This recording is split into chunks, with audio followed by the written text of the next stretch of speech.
We are live. Good morning, everybody. Good morning. Jack Welcome me back. Jack is shite. Jack has escaped from his jury duty, and we are happy to have him back. And he's got a lot of topics to talk about. Thank you, sir. Welcome, John Spear, and thank you for the comment approving of the topic that Jack chose for today. Yeah, welcome, John. And yeah, I had people talking about Steyer. It's sort of like name the perfect candidate. They don't exist. You know, do we environmentalists go crazy on Steyer for having his little hobby ranch, you know, and full of propaganda BS about regenerative ranching, and then vote for whom? You know, so there's a conversation. Right. Of course. But today's election day, my goodness, like we're supposed to pick a governor now. And I'm curious, John, who your choice is. If it's not Steyer, who would it be? You know, I like Katie Porter, but I don't see her in the governor role because she's also not bold enough. Not that Steyer is either, but who else do you vote for? And I do, unlike Skyjack, I guess I'm not an anarchist enough to say, out of hell with it, they're all the same. I don't believe that's true at all. No. Well, we don't, you know, and that's interesting point we differ on with Skyjack Morgan. Anyway, you have more to say as an intro, Skyward, or you want me to sort of just introduce the idea of what today's show is going to be about? Let's have you introduce it. Good morning, Danielle. Good morning, Ben from Barcelona. I thought it was Ben from Berlin. Maybe we have both. Oh, cool. Yeah. Good morning, Danielle. Thanks for listening in. Go ahead, Jack. Yeah. Well, this is because I think it's Friday on Amazon Prime. They're introducing a new environmental film called Groundswell. And it's the third in the trilogy by the filmmakers behind Kiss the Ground and Common Ground. Two documentaries. And this is where it'll be interesting where Skyward enters into this with me. But those films have some good things to say. They're pushing for organic farming, and they unfortunately mix in plants and animals together, which is their big failing. Yeah. And there's been a progression with them where the filmmakers seem to keep, and this is the series, if you guys know it, with Woody Harrelson narrating, who's, you know, some sort of a vegan or used to be, or some sort of an activist or kind of is. But they're just increasingly doubling, and in this case with the trilogy, trebling down on the notion that you can do ranching right. And the big point of today's show is for our audience to get even more confident, since they probably already know, that there is no way to ranch cows right. I mean, unless you have two cows in your backyard, don't care about abusing them, and want to take some of the mother's milk or kill them and eat their bodies, you could argue that's not environmentally damaging. But at least on an industrial scale, to feed this country, I mean, I'm a vegan ethically as well, so I'm opposed to all of that abuse of cows. But there's no way to, it isn't the how, it's the cow, which is the opposite of Nicorette Genghis Khan's run for governor, where she's the one that famously popularized the notion, it's not the cow, it's the how. It's the how you do it. If you just move the cows around more, like at Point Reyes, then they're lawnmowers and they're good and they'll regenerate the soil. And the thing about that, I mean, we know this, but I just want to show you how deep the rot goes. And I keep thinking of Ken Brower, who's a good guy and has taught me a lot, and I think the world of him.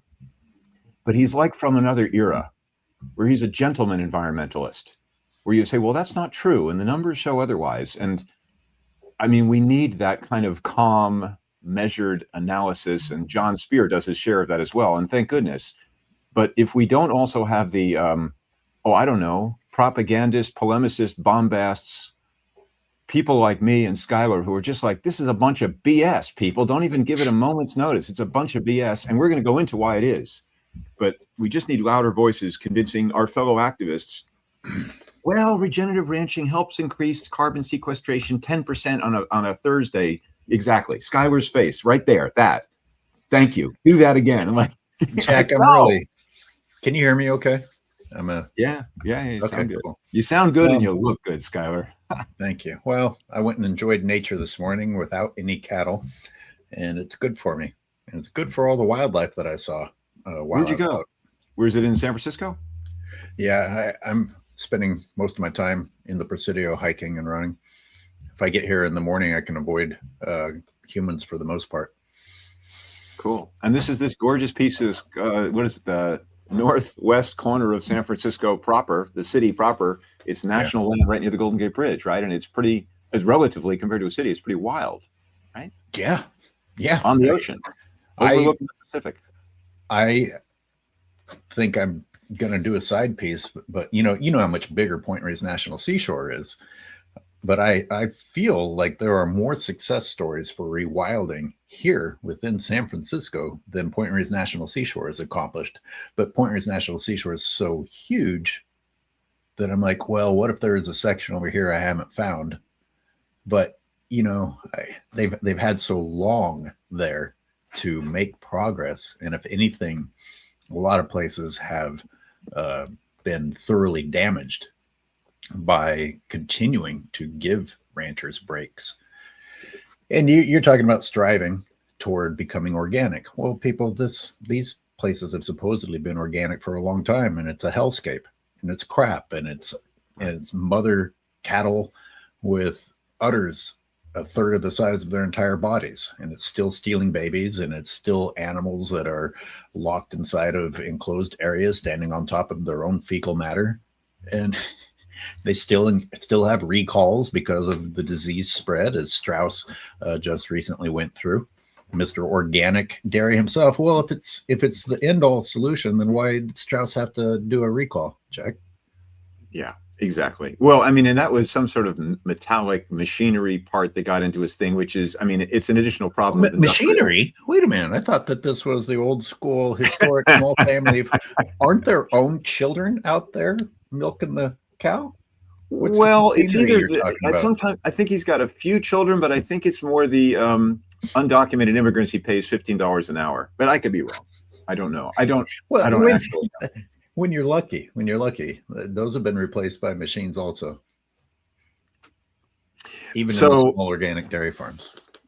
And it's funny, I used to live in the outer Richmond, right near the Presidio, and I would run there, and I'd run on Land's End and run in Golden Gate Park and run on the beach. I mean, where I'd moved from, which is Manhattan, it was an incredible place to settle. I felt like I was in the wilderness, although I was in the city proper of San Francisco. And would you look north to Marin when you did that? I drove across the bridge and spent time in the headlands and ran on Mount Tam and rode my bike across the bridge and up to Nicasio. And yeah, it was a wonderful place to come to from Manhattan. But I left because there wasn't enough nature for me. I was spending all my time in Marin, where I, of course, now moved to. And I just want to say also, folks, like how folksy, Ray Cooper and I, God, was it last weekend? Not this past one. Sorry, the one before, Memorial Day weekend.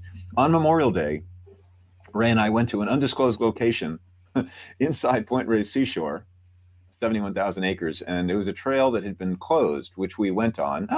Don't tell anyone. And the impressive thing was, on Memorial Day in Little Point Reyes Seashore, which gets its good share of visitors at the major parking lots and visitor centers, we walked about 10 miles round trip, 9.5 hours. And once we stepped off the road, almost gave away our starting point, we didn't see anyone for 9.5 hours the entire day. That's Memorial Day. Amazing. And that's the beauty of it. And we didn't. Should I be sad about that or happy about that? That people didn't use Memorial Day to enjoy nature. Well, they were, but they weren't where we were in that park. There's still wilderness, and it was wooded, and just, oh my God, it was so healing. Like you said this morning, just to get that little balm of quiet nature, just for a few minutes even. John has a comment that you probably like to answer. No, that's not it. I'm happy to read it. How does Tamaulipas Bay State Park compare to Point Reyes Seashore? I think there aren't cows in the state park. No, there are no cows at Tamaulipas Bay State Park. It's run by California, but they're currently now actually it's made some social media hay. Although this has been going on for 3-4 years, this plan to, they want to manage Tamaulipas Bay State Park, and this is California State Parks working with Cal Fire, and this is another topic that Skylar and I Skylar again showing the audience exactly the correct thing when you hear they're going to help manage the state park. Just shake your head and go, no, this is nonsense. Can I just say, okay, so Tamaulipas Tamales State Park is lush, wild, green. It's not destroyed by cattle ranching the way the rest of Point Reyes National Seashore is, and therefore, oh my God, we'd better step in. If we don't have cattle there making it look like shit, let's make it look like shit in another way.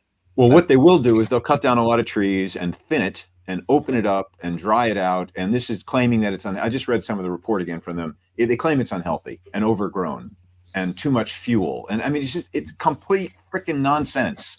You know, back to the Ken Brower approach, he would, as we should and must thoroughly go through all of what they say is false. But the big picture is it's a crock of BS. It's a wild, dense forest. Please go there and visit it, folks. Tamales Bay State Park, either from above up on Pierce Point Road or down into the park near, what's the name of the famous beach there? God, I'm blanking right now. It's the Ranch? Heart's Desire Beach. Heart's Desire Beach. That's the popular place people go. But anyway, all of that is very densely wooded, especially in the interior, away from the trails. And it's just magnificent. It's a wild forest, and the wild is what can't be tolerated anymore. That's what these agencies now target for destruction. Excuse me, management. Yes, thank you. You just said the word that I was going to bring up, because we talk about it a lot on this show. It is an umbrella theme.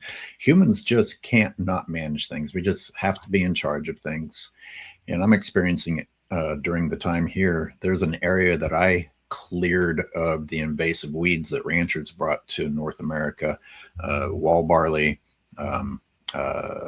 slender oats, ripgut brome, grasses like that will hurt your dog if for no other reason that you would like to get rid of them.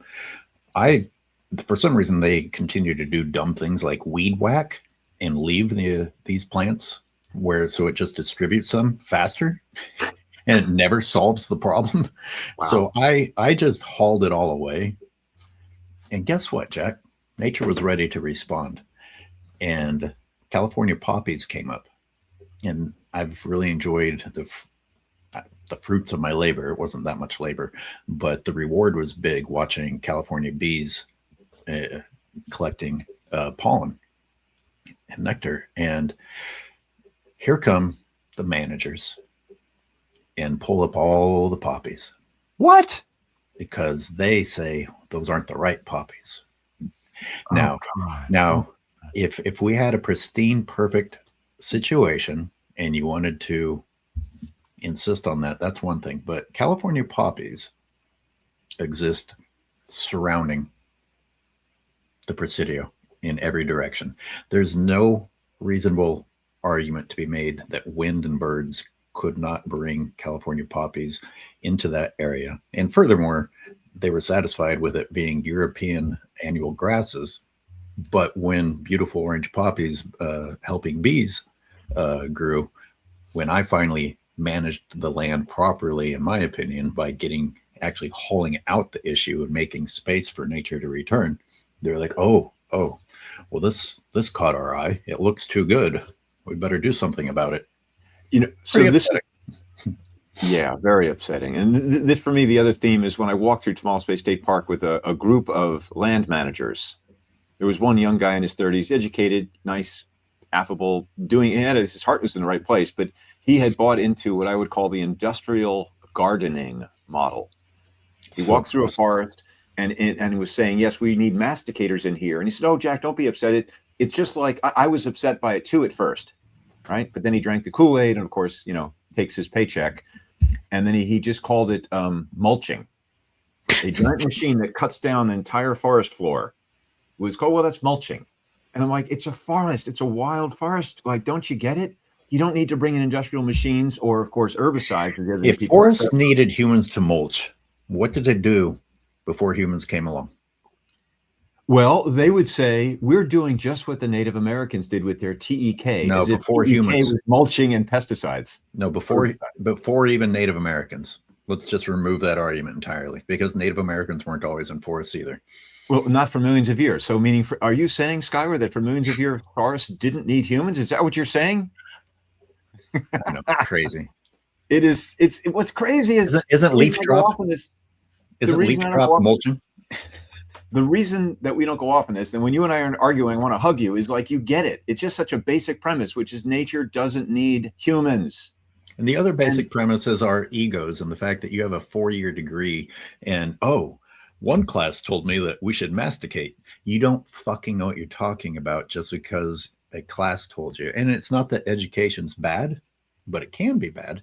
But assuming that you know everything when you've taken a couple more science classes than I'm going to pick on Chico State just because I know it's a famous party school, but how many of these ranchers went to Chico State and then came back to the family farm? And it doesn't mean a goddamn thing. You don't know what you're doing. You were drunk half the time, like most of us, and you got a degree. And you don't know better than nature. You don't know better than God. You don't know better than nature. You don't even know better if you went to Harvard. There was a great commencement address by Conan O'Brien, who went to Harvard. Some people are aware of that. Some people are not. And he gave, of course, a very funny speech to the graduating class. It was good. Danielle says the big, bad forest. Yeah, exactly. It's the wild. I would even say the feminine, the wild, out of control. Control that woman. Control that feminine. Control that unpredictable. And well, emasculate, if that's the right word for destroying the feminine. Put those trees back in the kitchen. Yeah. Right. And get them under our control. Back where you belong. She also says San Francisco is the second most dense city in the U.S. after New York City. I hear you, but I find that hard to believe. Do you? I mean, it's not sprawled out like L.A., and we have a big population. Chicago? I mean, I don't know. Whatever. I mean, it's a stat someone can Google real quick, but whatever. Shall we move on? We got content, buddy. Yeah, let's go. Okay. So let's Which see. one? It's the first, agriculture can be part of the climate solution. It's the narrow strip. That is a newspaper ad. Okay, so that's being shown now. So I just want to show the whole thing, and then I'm going to zoom in. Agriculture, this is an advertisement, which ran in, I don't know which newspaper this was. This is by JBS, which is what the largest or first largest, quote unquote, meat producer, meat packer. What do you know? Tyson. So let's see, I'm going to zoom in here so we can read this thing, more of it. So this is why it's so insidious, and this is the theme of the show, that they are really cleverly taking enough truth and then wrapping the lie in a blanket of truth so it goes down nice and easy. It's literally not possible. Like, people need to start going to jail for publishing lies. Well, exactly. Zero net emissions. As if so and this, you want to read the subhead there? We're starting with the word bacon. Yeah, bacon, chicken, wings, and steak with net zero emissions. It's possible. So even that, it doesn't say we're doing it or it's done. It's possible. So right there, that's in advertising, we call that the weasel word. Possible doesn't mean we're ever going to do it. But then let's go on. I'm going to read some of this. To feed a growing population, we must produce food that is both good for people and the planet. Well, I agree with that. That's true. And this is neither of those. Right. But I mean, just the lead up it's really brilliant. I got it as an ex-advertising guy. It's brilliant. Climate change, JBS ad says, climate change is a threat to the world's food security, and the way we produce food must be part of the climate solution. All true, right?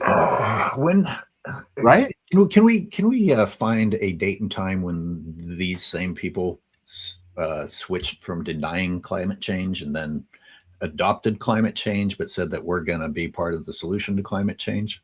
Right. It's co-opting it. There was a philosopher, Herbert Marcuse, who explained that capitalist systems, they don't say no. They say, oh, yes, make that claim. Sure, we'll accept that as part of the culture, and then ignore it. But you allow it in. Third paragraph. We are the first major global company in our industry to commit to net zero by 2040.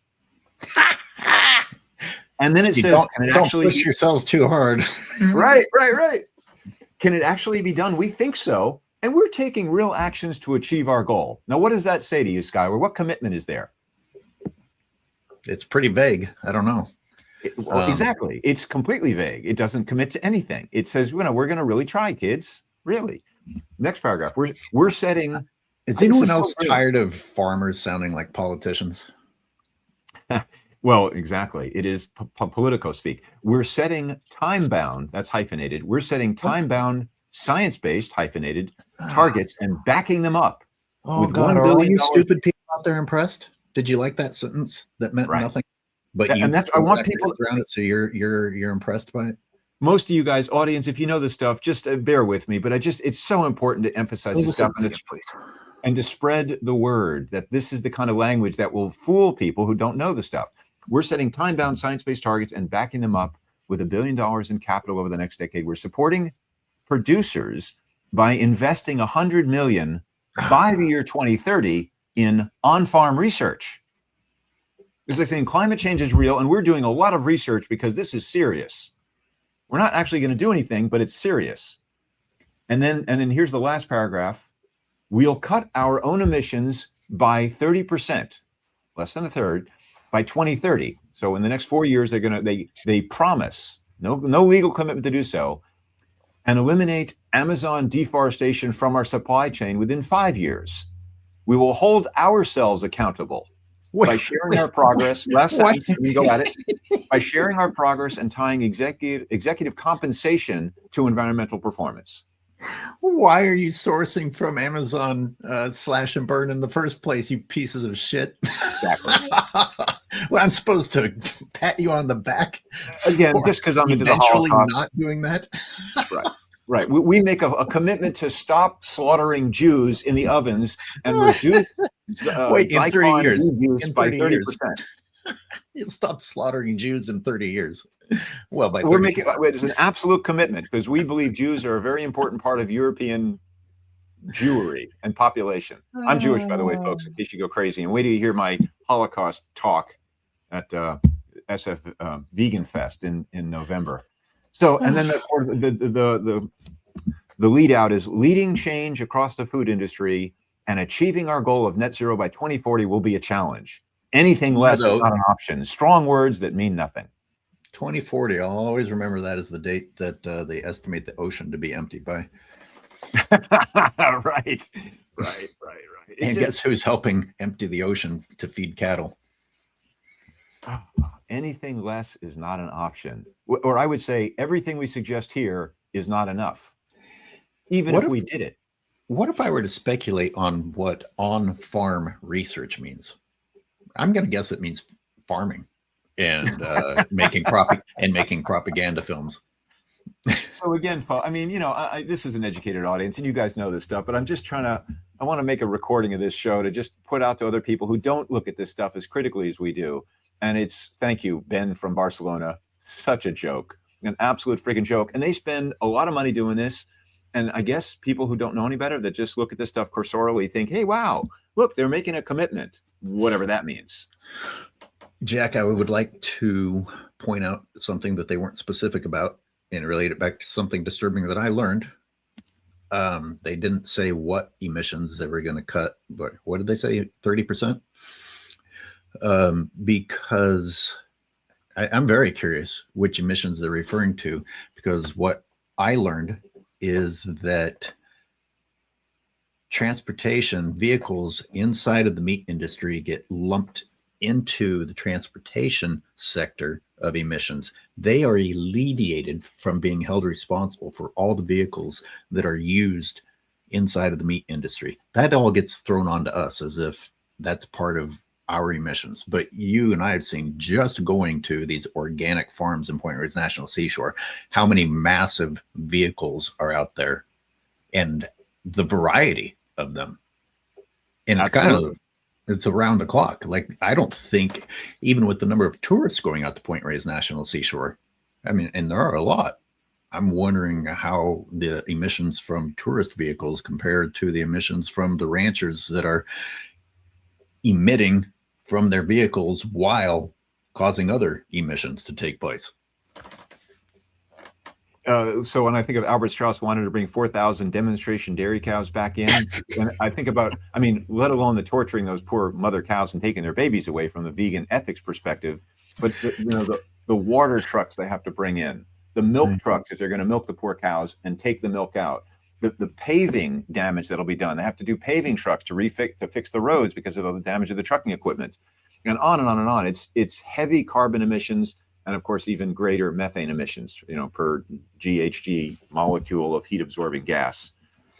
It's funny, Ben also goes on to say they do the same shit over here in Europe, promises on climate related stuff, and then 5 years later they can say that it can't be done because investors voted against it.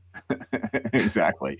And as you pointed out earlier, Jack, it doesn't stop them from making these promises right now that make you feel good about supporting something that probably doesn't have any real intentions of even meeting these modest goals. Well, I guess you and I start out, I think, in a healthy place, which is you guys are 100% lying unless you can prove to me that you're not. As opposed to, again, some people still take them at their word. Something sad I learned early on when I got into animal advocacy is that the people who do the destroying don't have to prove up front that they aren't going to destroy. The burden is put on the scientists or the activists to present data over 10 years studies that show that it is destroying. Then you take that to legislation, and legislation chooses to ignore it anyway, while the bad guys continue to do the bad things and have no obligation to upfront show that it wasn't going to be a problem. Right. That's exactly. That's corruption. So, I mean, my New York. Oh, you have money? Oh, you can afford a lobbyist? Well, go ahead and destroy shit, and we'll keep everybody else chasing their tails, trying to prove that the destruction that is plain as day is nah. This is where my New Yorker culture training and my advertising industry training comes in handy. And I'm like, you guys are totally full of BS. Prove me wrong. As opposed to, oh, what do you have to say? It's the first stance is essential. So I've got the second thing queued up here, if I may. It's the black screen, exactly. And this is what I would like to do, folks. It's unusual for you and me, Skyward. We're going to have to be biting our tongues and try not to show the blood dripping out of our mouths. This is a 2-minute and 9-second trailer. Okay, so you're telling me to be quiet? For a while? No. I'm asking you if you will agree that both of us will be quiet and let the whole thing play through. It's 2 minutes, and then we'll play it again and rip it to shreds. Okay. I want to give it a fair trial, and then we'll hang it to death. Okay. and what I want to show the audience, I know it's sometimes like Corinne Wisely, she can't be here today, by the way, but complains that, like, let it play. Let me see what you guys are ripping into before you rip into it. And then the last thing I want to say is, do notice how cleverly they insert American cows history into this. Okay, does that work for you, Sky? Or it's going to be hard, I know, for both of us. No, 2 minutes, I can hold it. Has a fever. The deserts are expanding rapidly. I know what you're thinking. Not another depressing climate documentary. Well, this film is different. Oh, Woody. About food and about how we grow it. Farm by farm, we can actually heal the entire world. There are two kinds of agriculture: industrial agriculture, Kill, kill, kill. and regenerative agriculture. Regenerative agriculture promotes biodiversity and life. Jesus Christ. The most effective way of pulling carbon out of our atmosphere. We're putting carbon back in the soil. Healthy soil stores a lot of water. Regenerative agriculture is survival. Across the world, grassroots efforts fighting to regenerate land are gaining momentum. What was here before was dust, and what you see now is a verdant oasis. It's a miracle. In different countries, all of this restoration is happening. Can the regenerative model feed the world? Of course it can. Jesus fucking Christ, we couldn't feed you, motherfucker. Many of our problems is in the ground beneath our feet. Saving our soils, our climate, and our future begins with regeneration. I have 3 daughters, so I'm going to keep up that fight. We see that there's hope. Regenerative agriculture has grown to 250 million acres globally. And what do they call this movement that's spreading across the globe? They call it groundswell.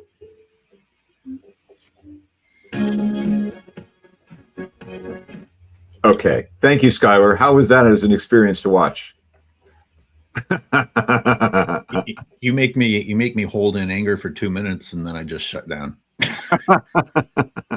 I just wanted to give people a full dose of it, and then we can go at it, or even just hell, we could just read the comments. I like Ben's. Wait, what? Why is Woody doing that exactly? So Woody was in on the first film, which was Kiss the Ground and then Common Ground. I think that was the quick order. And it's a good question. He was a vegan activist. I think somehow he went along with the first film because it did a lot of good stuff. And the confusing part of this, and why I brought the JBS ad in, and now this piece of masterwork propaganda for the cattle industry, it has a lot of things that are truthful. So yeah, we do want local farmers around the globe growing their own food without pesticides and chemicals. And it can be colonialist, where the giant chemical companies here sell our wares and seeds and Terminator seeds, or it doesn't have to be that way. But it's all mashed up, and they keep inserting the cows. And in the initial dissection, there's industrial and regenerative, and they make no mention of plants and livestock, plants and animals. That's not mentioned once in that trailer. Haven't seen the film. It's not released till Friday, but you can see what they're doing. And of course, you reacted to I don't think it's fair to fat shame people, but there's one guy who is the biggest mofo on the screen there. Guess what his profession is, Skylar? Cattle. Correct. How did you know? I don't know. How about the giant woman that was on the screen too? I don't know. I was looking at the white guy, the middle-aged white guy. She was white too. Okay. Yeah, I need to look at it. And most of the cattle people are overweight, but not all of them. Strauss isn't. And it is fair, I think, to pick on people for their weight if they're in an industry promoting how healthy it is and they look awful. Listen, we don't have to pick on the person, but you're making a propaganda film about the solution to this, that, and the other thing, and you can't even get healthy looking people to talk about your healthy food production. There's that. Yeah. Okay. Two things that are very high level topics before we get into the low level. We aren't failing to feed people because we aren't producing enough food. Exactly. We're producing more than enough food already, and it's being wasted.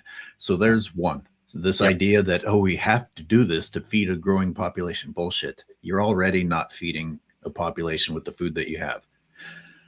Two, a lot of these ecosystems aren't meant to be what you're turning them into. Deserts are actual ecosystems. Marshlands are actual ecosystems. Forests are a different ecosystem. You don't get to turn all of this into farmland and say you're doing something good. You're killing things that live there and evolved to live there because of the uniqueness of each of those habitats that they're inside of. And then we go back to the idea that you think as long as you're producing food for humans, what you're doing is good. You're murdering other creatures. Trump wants to rape it all. Doesn't care, actually. It's just out for the money. And the Republicans would do in this country. Biden was pushing for 30% wild, and we environmentalists know, well, at least 50% wild. Leave half the planet alone at this point. I mean, as if this is the pie in the sky stuff at this point with the current administration. But to your point, we should leave forests be forests, deserts be deserts. And Skylar, let me ask you a question for the audience here. What's a good way to sort of reduce the needed land to produce food for humans? What system could we go to that would reduce the amount of land we need to grow food for humans? What could we do with that? What's that? A plant-based diet? Would you say more about that? I think you're onto something there, buddy. Well, the least efficient way to produce food for human consumption is the meat industry. As I like to quote my friend Skylar Thomas, if you've heard of him, he says the most inefficient way to raise food for human consumption is to— I really think my original quote was the least sustainable way, like the absolute image of unsustainability being promoted as sustainability. But part of that is the inefficiency of it. They go hand in hand. You've said many things many times. I just remember your voice going up saying the most inefficient. It was like, oh, thank you. I went into my bones, for better or worse. Part of Skylar is in my head. The most inefficient way. Do we have any comments here that people want to make?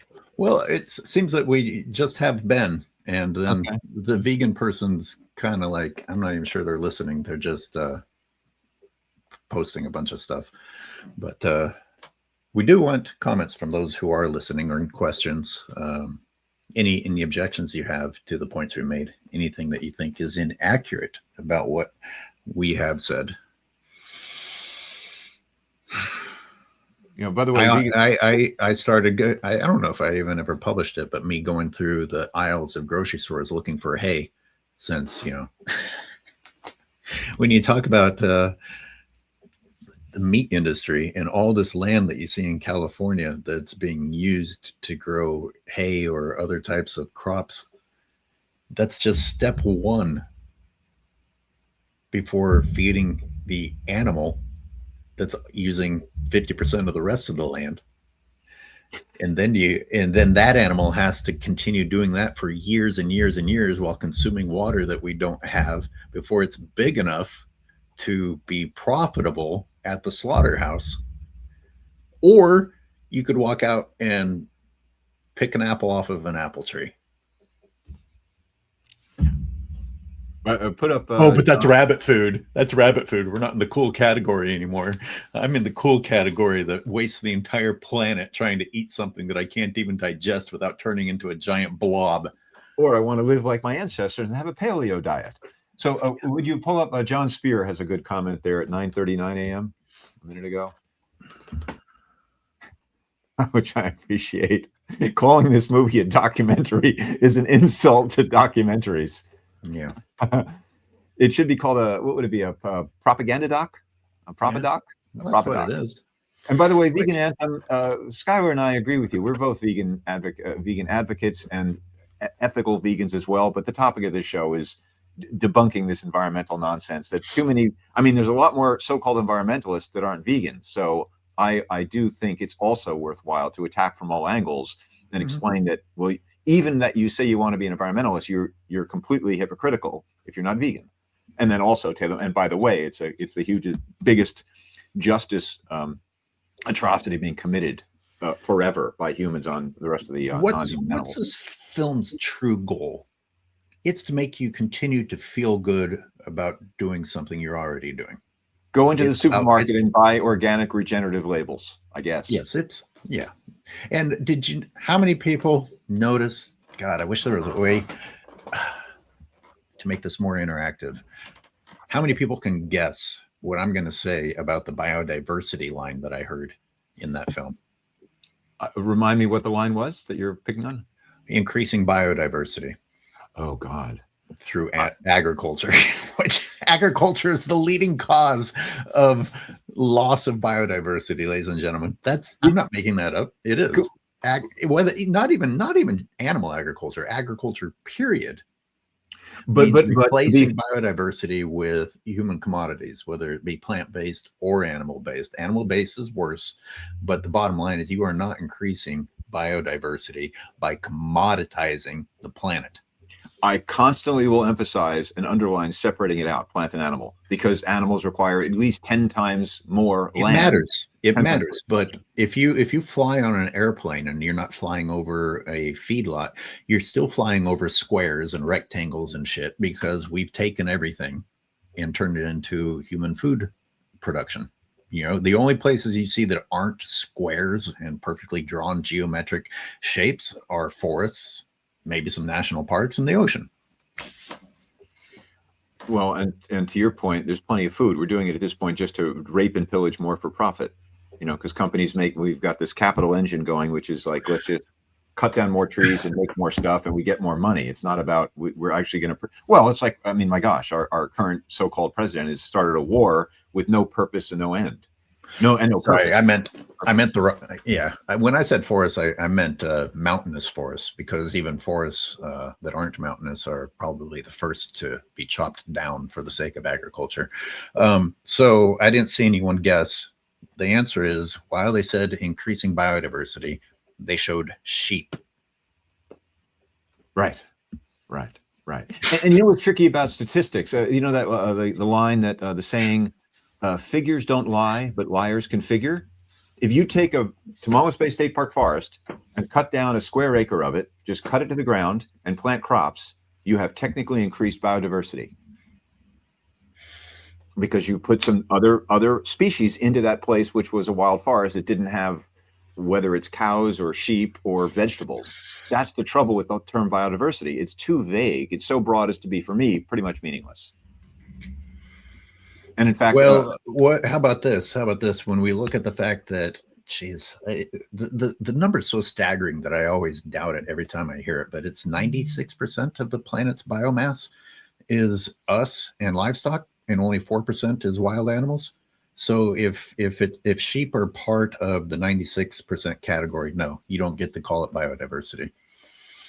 and someone recently said to me, and I'm not sure, it sounds familiar, like I saw it in a 1972 documentary called The Hellstrom Chronicles that John Spear might remember. I don't think you're old enough, Skyward, but it was the mass of insects or ants, one of those two. It might have just been the subset of insects, of ants, is greater than the mass of humanity on the planet.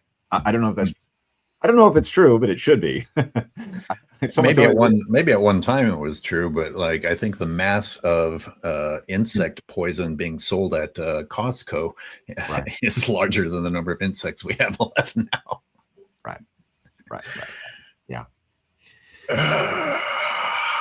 So maybe it's funny. I was expecting we'd play that and then go through it, and I mean, we don't have to go through it again.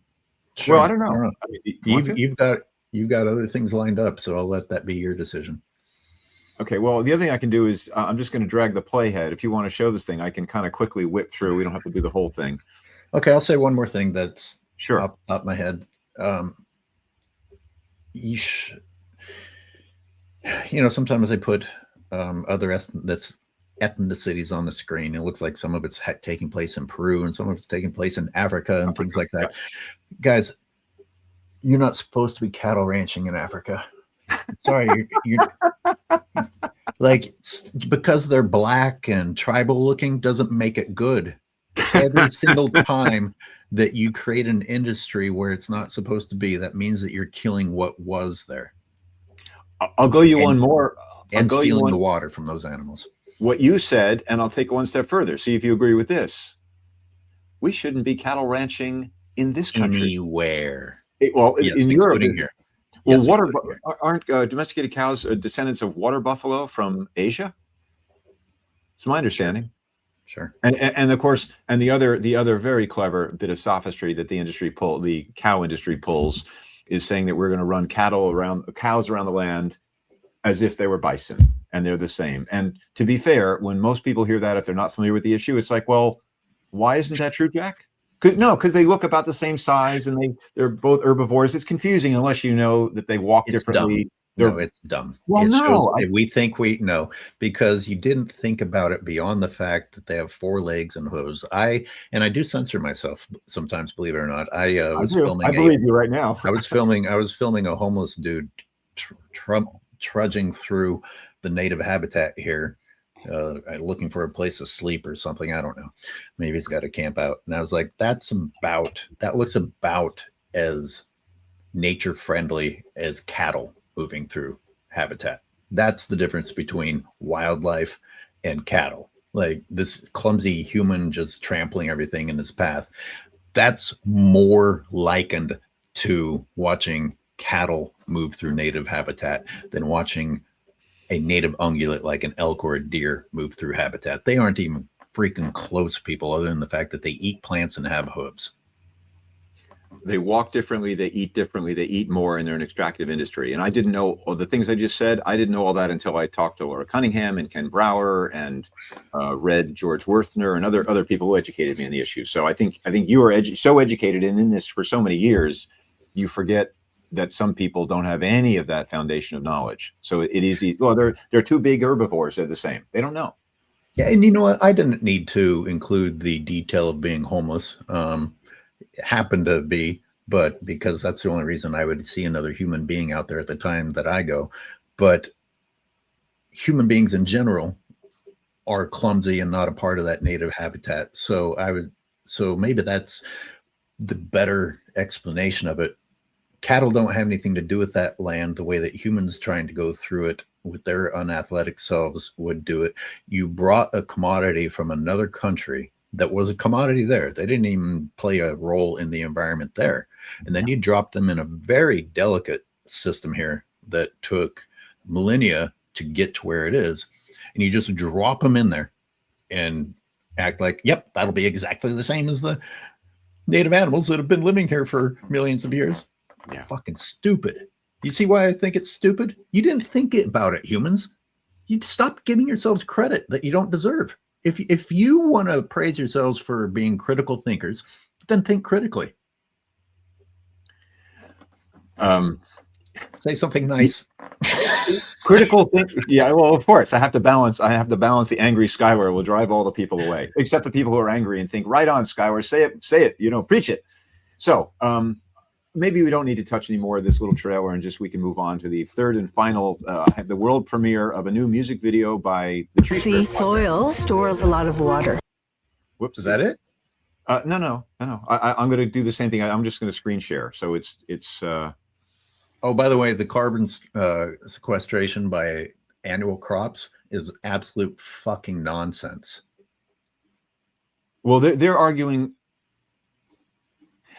Again, if you take a dirt patch and put anything in it, you're going to get, carbon sequestration. But then you harvest the plant anyway and release the carbon. So yes, it's a loose use of terms. I ate some of the wild radish that doesn't belong here this morning. Guess what? I managed vegetation. I managed the biofuel that is in the area. Technically, Jack, I reduced it as a matter of fact. Right. Yeah. I mean, that's the thing. These terms are thrown around. I mean, this is the advertising world we live in America, where it's regenerative eggs, regenerative beef, regenerative Skyward, regenerative underwear. I mean, just throw the word in. Who's going to stop you? They're going to sue you. I'm regenerating my underwear. Anyway. So this is my the final bit of share today. So Skyward doesn't like this song, folks. I think this is one of my masterworks. And the words are now going to be on the screen, which Skyward, as a purist filmmaker, God bless him, will say, get the words off the screen. They're essential because the words come at you so fast. And as that's not a good reason. As a self-described, well, it's for social media, for the kiddies, where everything is watched in vertical format. Oh, Red Farmer's here. This is our resident fool who claims that eating meat is more efficient than eating plants. It's so easy to debunk, but you are a fool. Thanks for being foolish. We should invite him on one time and just go, if he'd be willing to just have a conversation. He can't speak English. He's a robot. Okay. Well, he's probably a bot too. That's possible. But anyway, the comments are nonsense and out of left field. So without further ado, this is 3 minutes. Let it play off, if you will, and then you can say what you want to say. And don't be afraid of hurting my feelings, Skyward, with your true opinions of this masterpiece. But I'd play this for the rest of the crowd then. Skyward and I don't agree on everything. I'm gonna take us off the screen entirely so that your video has everything. Is that good? Thank you, sir. All right, go.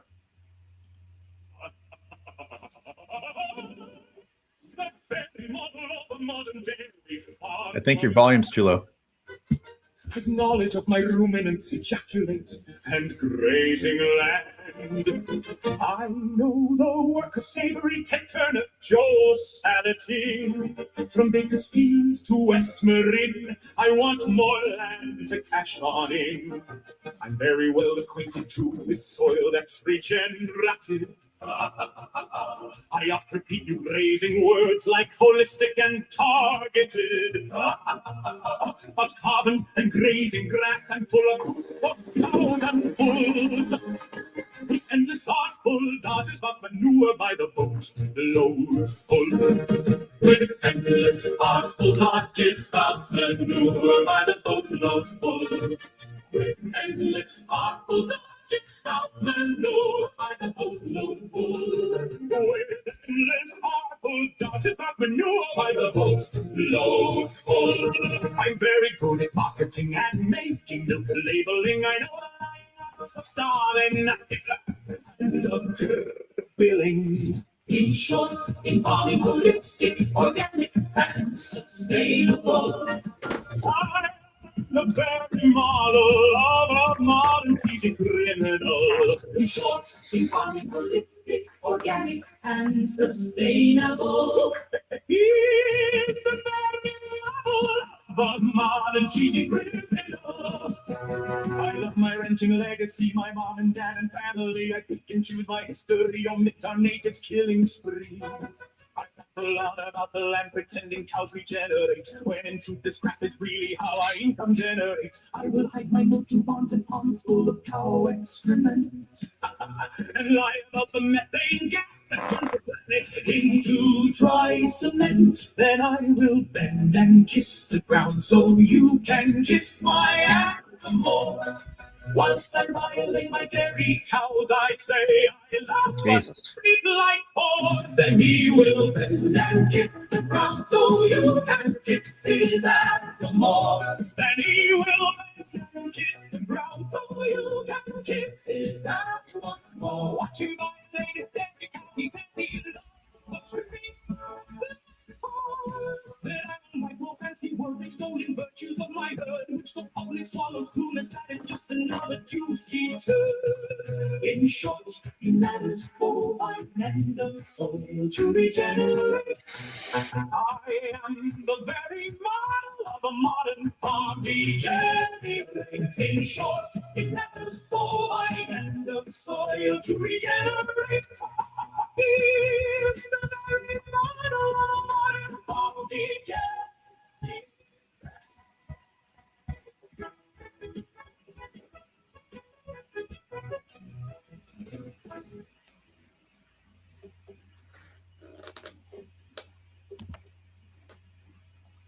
Okay.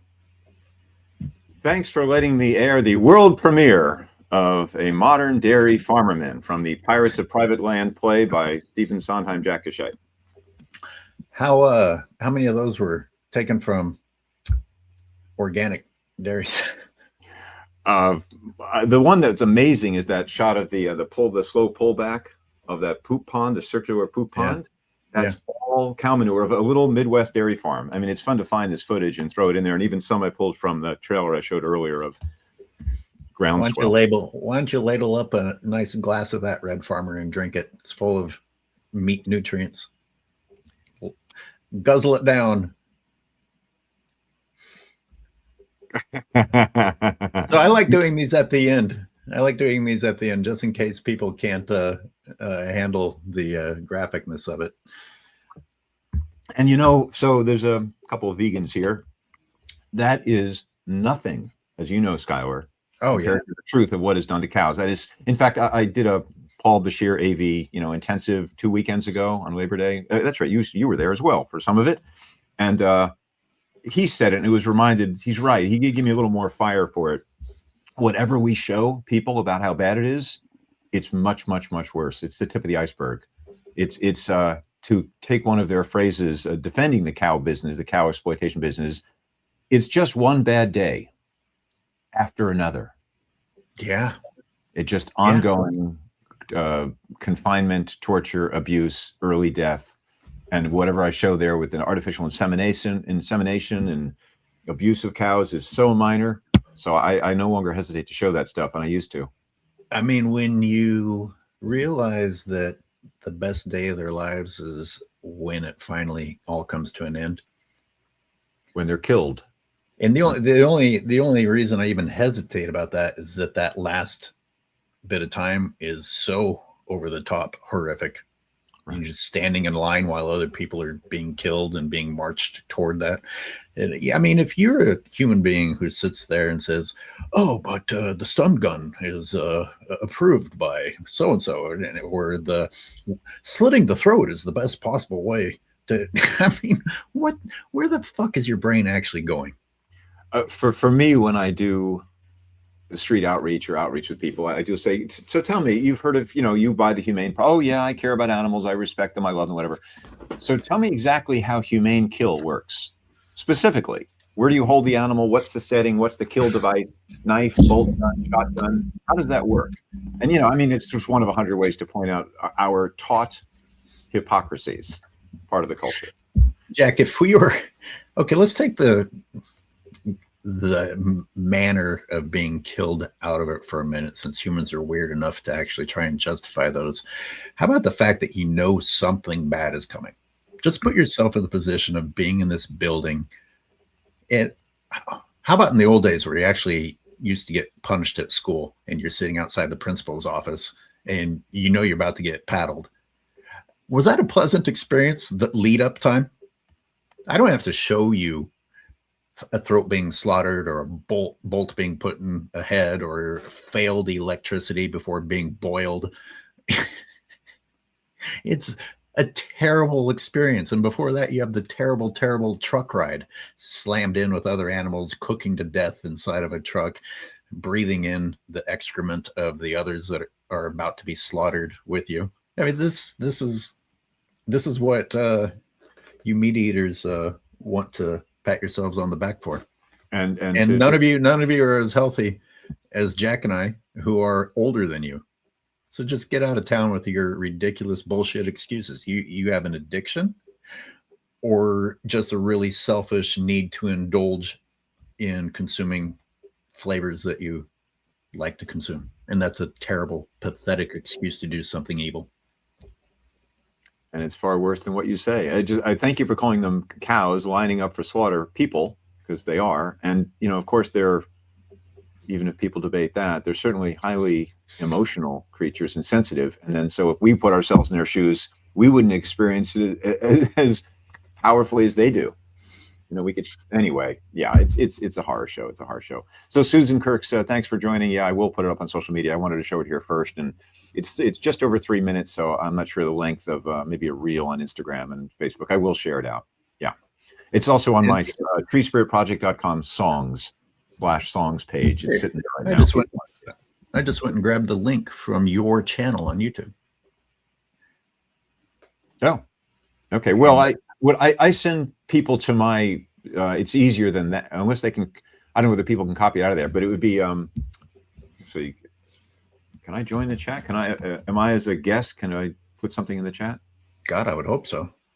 Connect to comment. Connect your YouTube account to join the chat. Well, I'm not going to do that now. Anyway, it's treespiritproject.com/songs. That's the easiest way. But you embedded this, right? I embedded your YouTube video. But when they play from your website, because you're a master of promotion like I am, Skylar, you want to drive them to your website if you have one, or your YouTube channel, and then play stuff from there. I know. Very good smile. You caught up with me there. So it does both. They go to my website, and then they play on the YouTube, and it gets another view on YouTube anyway, because it's embedded, as you said. You want me to say that again more quickly? Well, I feel like we could spend the next several months making fun of a groundswell, but it hasn't even come out yet. So I guess we will probably at some point spend quite a bit of time making fun of groundswell. Until then, I just put out the warning, people. Is the film finding a way to convince you not to change? And if so, maybe that's your warning sign. Yeah, I think we got a lot of vegans here. Ben's from Barcelona. I just realized, Ben, so thanks for following me on Instagram, which is at Jack of All Trees. Before I became a vegan activist, I was there doing my tree advocacy, which is how I came to environmentalism. I'm assuming you and I don't know your last name, but I'll reach out to you on Instagram. But I think we probably met. You were in town from AV. There was a bunch of Bens there. There's another Benjamin as well, Iserman. So I forget. I need pictures, even though that's your face is about this big on the screen. Thanks for tuning in today to Skyjack. Oh, by the way, Skyward, do you want to mention, I don't know whether you want to do it the next couple of weeks, but eventually we're going to move this show from 9 a.m. Pacific to 10 a.m. Pacific. Is that right? Yeah. Do you know when you want to do that? Do you have an idea in a few weeks, a month or two, or what? Next week.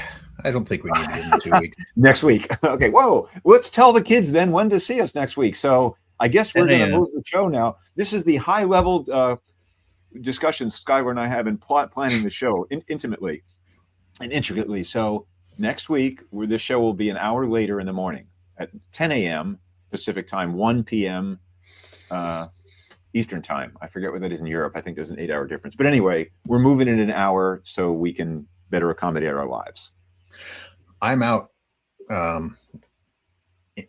in the field, and it's an important time of day, and it's increasingly important time of day, especially without humans around. So it's not because I'm getting out of bed later. It's because so I can spend even more time out doing good things before I come back and sit in front of the computer, everybody.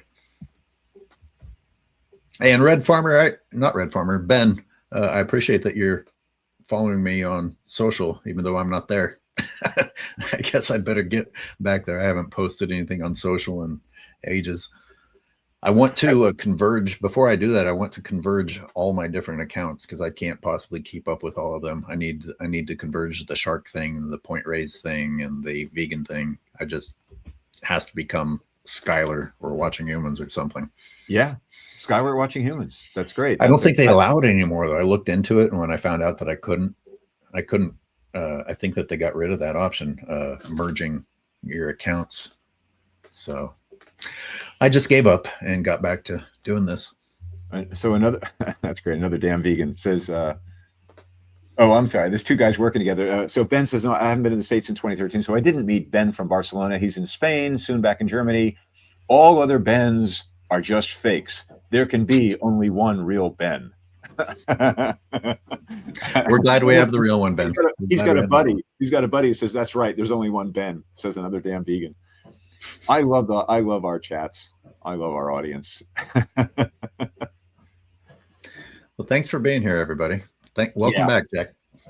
Thank you, Skylar. We will be back at 10 o'clock with some other content about some other stuff. And you can find next Tuesday, 10 a.m.